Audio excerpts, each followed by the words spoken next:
You know that sweet feeling when a bully finally gets what's coming to them? Yeah, well, I gotta watch karma play out in real time. And not just any karma, but the kind that rips the roof right off a $1 million scam and leaves the crook standing there holding a soggy throw pillow, wondering what the hell happened. My name's Jackson Avery.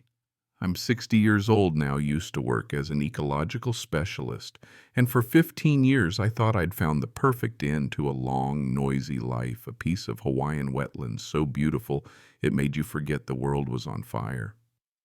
Every morning I'd walk those muddy banks at sunrise, watching the light spill across the water, birds darting through the reeds, and for a while I thought maybe this was what happiness felt like. Peaceful, quiet mind until it wasn't. Thing is, you never realize how fragile peace is until someone like Briana Sterling waltzes into your life. She's the kind of person who treats rules like suggestions.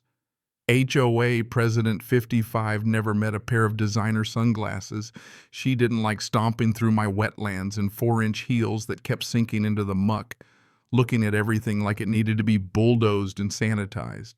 She'd show up with her clipboard and that frozen smile sizing up my mess, and you could feel it, the storm was already brewing.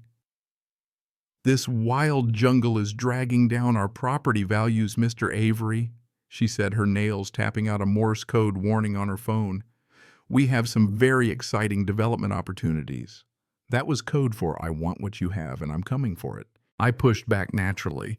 I mean, this place wasn't just a patch of land, it was an ecosystem, a sanctuary, the kind of place you defend even if you know you're outnumbered. But Brianna's smile only got colder. "Whatever you call it, change is coming whether you participate or not."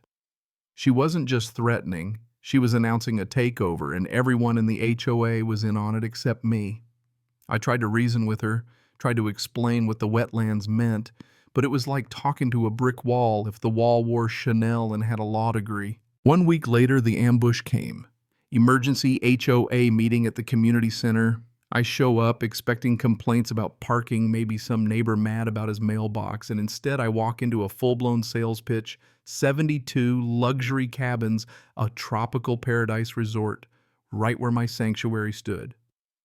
Architectural drawings, fake environmental reports, marketing videos with smiling families, the works. She'd already greased the right palms, commissioners, inspectors. Even some neighbors who used to wave at me over the fence now looked at me like I was the problem for not wanting a resort built on my bird sanctuary. Briana stood at the front, talking about progress and community enhancement like she was running for governor. And the more she talked, the more the dollar signs lit up in people's eyes. Let me back up a sec. This is the part where most people give up or at least start thinking about it. But I'm stubborn, always have been, and after that meeting, I spent 3 days straight buried in legal codes trying to find any way to stop them. And then hidden in the fine print, I found it the Hawaii Wetlands Protection Act.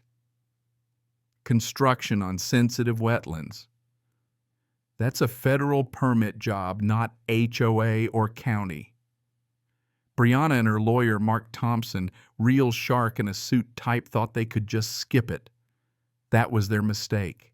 I reached out to Lena Davis, a bulldog environmental attorney, and she jumped in feet first. "Your property qualifies for the highest level of protection," she said, but people like Briana rarely let the law stop them. Sure enough, within 48 hours of filing our objections, the harassment started: legal threats, sudden property tax hikes, mysterious blackouts on my street code inspectors finding violations that didn't exist. It was textbook intimidation. Meanwhile, Briana called another emergency meeting, acting like the federal law didn't even exist. Here's the twist. Just when I thought I'd finally caught a break, the county planning board suspended the permits for 60 days pending federal review. I stumbled on financial records in a public database that blew the whole thing wide open.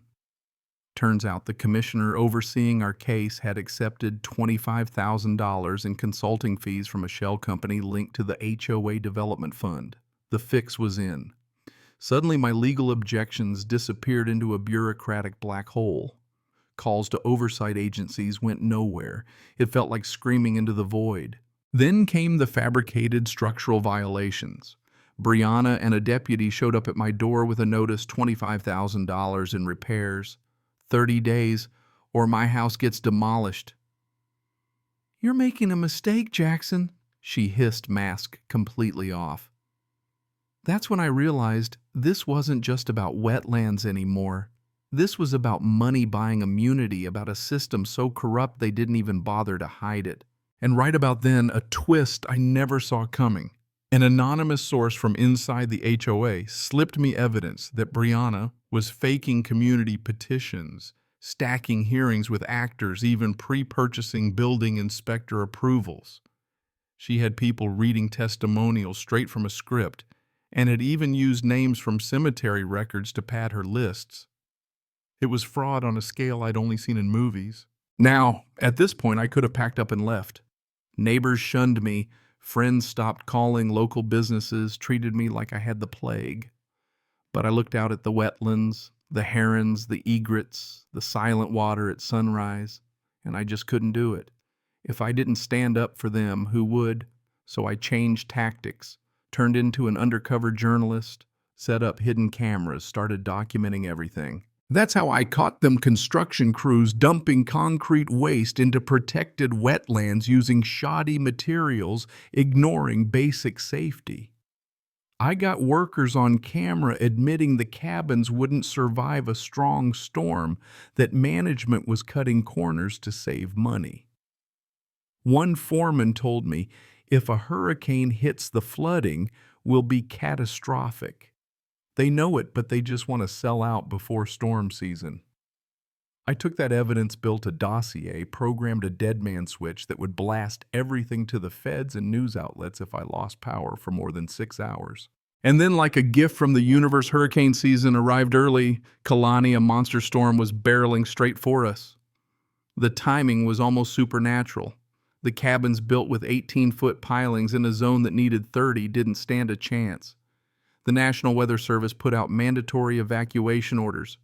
I stayed barricaded in my house, not just to survive, but to document what happens when arrogance meets Mother Nature. The hurricane struck with 140 winds and a 25-foot storm surge.